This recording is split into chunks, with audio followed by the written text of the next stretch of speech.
ایک مرتبہ نبی کریم صلی اللہ علیہ وسلم نے جب یہ بات فرمائی کہ کسی شخص کے لیے یہ جائز نہیں ہے کہ وہ دوسرے کے سامنے برہنہ ہو جائے، کپڑے اتارے اور بے حجاب ہو جائے،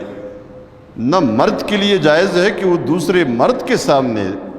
اور نہ عورت کے لیے جائز ہے کہ وہ دوسری عورت کے سامنے مکمل بے حجاب ہو۔ کسی نے سوال کیا کہ یا رسول اللہ صلی اللہ علیہ وسلم، اگر میں اپنے کمرے میں بالکل تنہا ہوں، کوئی میرے ساتھ نہیں ہے، تو کیا پھر جائز ہے کہ میں کپڑے اتاروں اور پورا مکمل برہنہ ہو کر سو جاؤں یا لیٹ جاؤں؟ آپ صلی اللہ علیہ وسلم نے فرمایا، اس شخص کو بھی سمجھایا اور ہم سب کو سمجھایا، فرمایا فَاللَّهُ أَحَقُّ أَن يُسْتَحْيَا مِنْهُ،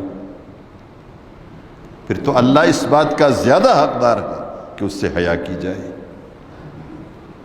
اللہ کے سامنے جب ہم اسے کسی وقت چپ نہیں سکتے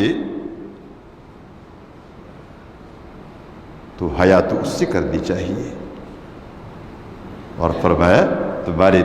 ساتھ تو دو فرشتے ہیں، کسی وقت تم سے الگ نہیں ہوتے، تمہارے ہر حرکت کو نوٹ کر رہے ہیں، ان کا احترام کرو۔ کرامن کاتبین ہے جو تمہارے ساتھ ہے، اپنے مہمان کے سامنے اگر کوئی میزبان بے حجاب ہو کر نکلے تو یہ اس کی بڑی بے عزتی ہوتی ہے، اور مہمان تو یہی سمجھتا ہے نا کہ میری بڑی توہین ہوئی، میری بڑی بے عزتی ہوئی۔ تو وہ جو دو فرشتے بڑے معزز لکھنے والے اللہ کی طرف سے تمہارے ساتھ ہے، ان کا احترام کرو۔ تو کھلے اور چھپے دونوں حالتوں میں